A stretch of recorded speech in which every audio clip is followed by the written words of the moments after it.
ನಮಸ್ಕಾರ ಸ್ನೇಹಿತರೆ, ನಾನಿವತ್ತು ಲಕ್ಷ್ಮಿಗೆ ಪ್ರಿಯವಾದ ಗೋಧಿ ಪಾಯಸ ಮಾಡೋದನ್ನ ಹೇಳ್ಕೊಡ್ತಾ ಇದ್ದೀನಿ. ಗೋಧಿ ನುಚ್ಚಿನಿಂದ ಒಂದು ಸಿಹಿ ತಿನಿಸು ಪಾಯಸ ಯಾವ ರೀತಿ ಮಾಡೋದು ಅಂತ ಹೇಳ್ಕೊಡ್ತಾ ಇದ್ದೀನಿ. ಹಿಂದಿನ ದಿನ ರಾತ್ರಿ ನೆನೆ ಹಾಕಬೇಕು. ಈ ಲೋಟದಲ್ಲಿ 1 ಕಪ್ ತೊಗೊಂಡಿದ್ದೆ ಅಲ್ವ, ಇದರಲ್ಲೇ 2 ಲೋಟ ನೀರು ಹಾಕಿ ನೆನೆಸಿಡೋಣ.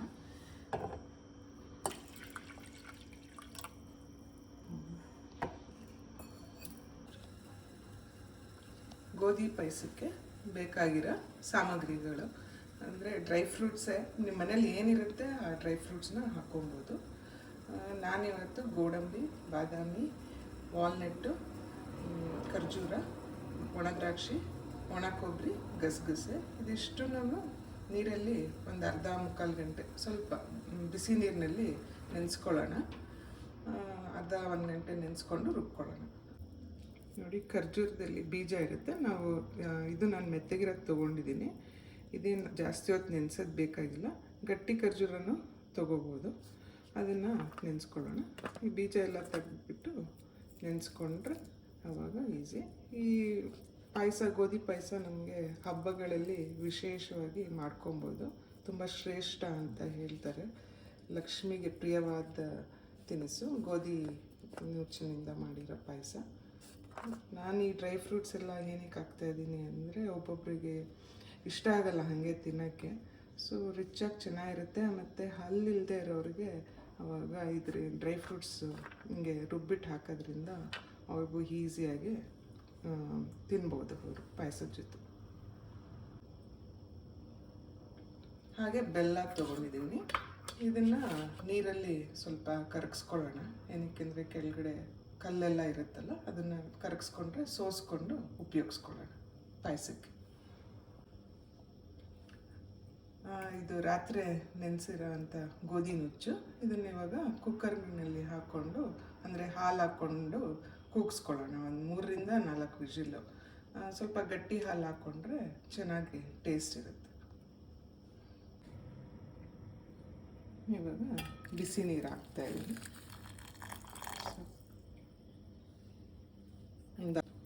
ಎಲ್ಲ ಡ್ರೈ ಫ್ರೂಟ್ಸ್ನೂ ಹಾಕಿ ನೀರಲ್ಲಿ ನೆನೆಸಿದ್ದೀನಿ, ಬಿಸಿ ನೀರಲ್ಲಿ. ಒಂದು ಅರ್ಧ ಗಂಟೆ ನೆನ್ಕೊಂಡಾದ್ಮೇಲೆ ಮಿಕ್ಸಿ ಮಾಡ್ಕೊಳ್ಳೋಣ. ಜಾರ್ಗೆ ಹಾಕ್ಕೊತಾ ಇದ್ದೀನಿ. ಇದನ್ನು ರುಬ್ಕೊಳ್ಳೋಣ, ನೈಸಾಗಿ ರುಬ್ಕೊಳ್ಳೋಣ. ಒಂದು ಬೆಲ್ಲನೂ ಕರಗೋಕ್ಕೆ ಪಾತ್ರೆಗೆ ಹಾಕ್ಕೊತಾ ಇದ್ದೀನಿ. ಸ್ವಲ್ಪ ನೀರು ಹಾಕ್ಕೊಳ್ಳೋಣ.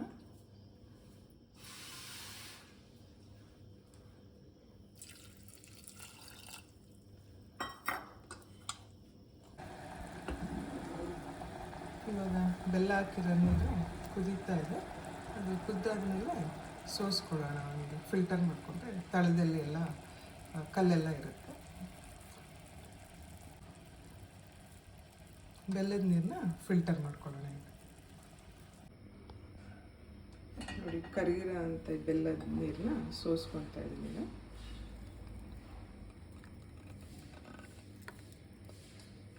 ನೋಡಿ, ತಳದಲ್ಲಿ ಎಷ್ಟು ಕಲ್ಲಿದೆ. ಅದಕ್ಕೆ ಯಾವಾಗಲೂ ನೀವು ಬೆಲ್ಲ ಉಪಯೋಗಿಸ್ಕೊಬೇಕಂದ್ರೆ ಈ ಥರ ನೀರಲ್ಲಿ ಕರಗಿಸ್ಕೊಂಡ್ಬಿಟ್ಟು ಉಪಯೋಗಿಸ್ಕೊಳ್ಳಿ. ನೋಡಿ, ನೆನೆಸಿಟ್ಟಿರೋಂಥ ಈ ಗೋಧಿ ನುಚ್ಚನ್ನ ಇವಾಗ ಕುಕ್ಕರ್ಗೆ ಹಾಕ್ಕೊತಾ ಇದ್ದೀನಿ. ಇದಕ್ಕೆ ಒಂದು ಕಪ್ನಷ್ಟು ಹಾಲು ಹಾಕ್ಕೊಳ್ಳೋಣ. 1 ಲೋಟ ಹಾಲು ತೊಗೊಂಡಿದ್ದೀನಿ, ತಿಕ್ಕಾಗಿರೋ ಹಾಲು. ನಮ್ದು ಇದು ಕನ್ಸಿಸ್ಟೆನ್ಸಿ ಬೆಂದಾದ್ಮೇಲೆ ಇದು ಫುಲ್ ಹೀರ್ಕೊಂಬಿಡುತ್ತೆ. ತಿರ್ಗಾ ಆಮೇಲೆ ಕುದಿಸ್ಕೊಬೇಕಾದ್ರೆ ಇನ್ನು ಹಾಲು ಹಾಕ್ಕೊಂಡು ಕುದಿಸ್ಕೊಳ್ಳೋಣ.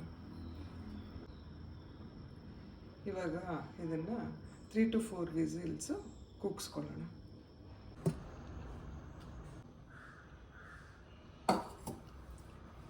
ನೋಡಿ, ಗೋಧಿ ನುಚ್ಚಿದು ಇದು ಎಷ್ಟು ನೀರು ಹಾಕಿದ್ರೂ ಹೀರ್ಕೊಂಬಿಡುತ್ತೆ. ಹಾಲು ಹಾಕಿದ್ರೂ ಅಷ್ಟೇ. ನಾವು ಬೇಯಿಸ್ಕೊಬೇಕಾದ್ರೆ ಹಾಲು ನೀರು 2 ಮಿಕ್ಸ್ ಮಾಡಿ ಹಾಕ್ಕೊಂಡಿದ್ನಲ್ಲ, ಈ ಥರ ಆಗಿದೆ. ಇವಾಗ ಇದನ್ನು ಚೆನ್ನಾಗಿ ಸ್ಪೂನಲ್ಲಿ ಕಲಿಸ್ಕೊಂಡಾದ್ಮೇಲೆ ಇನ್ನೊಂದು ಪಾತ್ರೆಯಲ್ಲಿ ಇರೋಂಥ ಡ್ರೈ ಫ್ರೂಟ್ಸ್ದು ಮತ್ತು ಬೆಲ್ಲದ ನೀರು ಸೋಸ್ಕೊಂಡಿದ್ದೀವಲ್ಲ, ಅದು ಎಲ್ಲ ಮಿಕ್ಸ್ ಮಾಡಿ ಕುದಿಯೋಕ್ಕಿಡೋಣ. ಇವಾಗ ತಳ ದಪ್ಪ ಇರೋಂಥ ಪಾತ್ರೆನ ತೊಗೊಂಡು ಅದಕ್ಕೆ ಬೇಯಿಸಿಟ್ಟಿರೋಂಥ ಗೋಧಿ ನುಚ್ಚನ್ನ ಬೇರಿಸ್ಕೊಳ್ತಾ ಇದ್ದೀನಿ.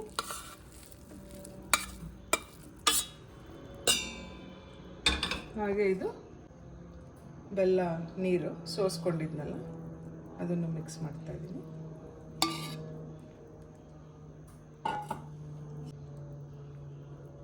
ಮತ್ತು ರುಬ್ಬಿರೋ ಅಂಥ ಡ್ರೈ ಫ್ರೂಟ್ಸ್ದು ಪೇಸ್ಟು. ಸ್ವಲ್ಪ ಹೊತ್ತು ತಳ ಕಚ್ಚಿಬಿಡುತ್ತೆ, ನಾವು ಚೆನ್ನಾಗಿ ಕೈ ಆಡಿಸೋಣ.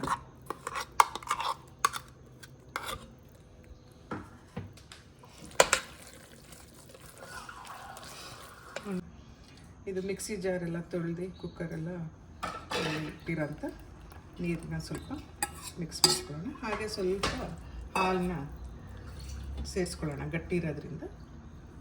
ನಮಗೆ ಕೆನೆ ಇದ್ರೂ ಪರವಾಗಿಲ್ಲ, ತಿಂತೀವಿ ಅಂದರೆ. ಇಲ್ಲಾಂದರೆ ಕೆನೆ ಬೇಡ ಅಂದರೆ ತೆಗಿಬೋದು. ನಮ್ಮನೇಲಿ ಎಲ್ಲರೂ ಕೆನೆ ಉಪಯೋಗಿಸ್ತಾರೆ, ಅದಕ್ಕೆ ನಾನು ಕೆನೆ ಇರೋದನ್ನೇ ಹಾಕ್ತಾಯಿದ್ದೀನಿ.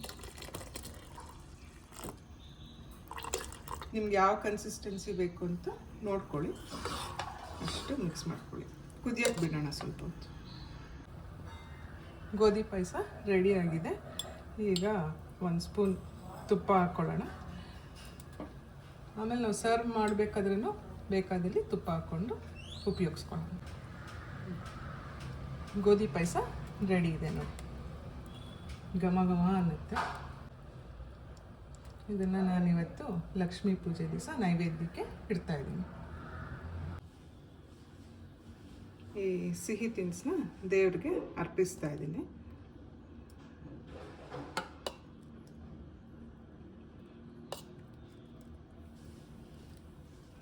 ನೋಡಿ, ಇದು ನೈವೇದ್ಯಕ್ಕೆ ಇಡೋಕ್ಕೆ ರೆಡಿಯಾಗಿದೆ. ಇದೇ ರೀತಿ ಗೋಧಿ ನುಚ್ಚಂದು ಯಾವ ಥರ ನಾನು ರೆಸಿಪಿ ತೋರಿಸಿದ್ನಲ್ಲ ಅದೇ ಪ್ರೊಸೀಜರ್ನ ಯೂಸ್ ಮಾಡಿಕೊಂಡು ನೀವು ನವಣೆ ಮತ್ತು ಸಾಮೇಲೂ ಮಾಡ್ಬೋದು. ಅದು ತುಂಬ ರುಚಿಕರವಾಗಿ ಇರುತ್ತೆ. ನೀವು ಈ ರೀತಿಯಲ್ಲಿ ಗೋಧಿ ಪಾಯಸ ಮಾಡಿದ್ದಲ್ಲಿ ಕಮೆಂಟ್ ಸೆಕ್ಷನಲ್ಲಿ ತಿಳಿಸಿ. ನಮ್ಮ ಚಾನಲ್ನ ಹೀಗೆ ಸಪೋರ್ಟ್ ಮಾಡ್ತಾ ಇರಿ.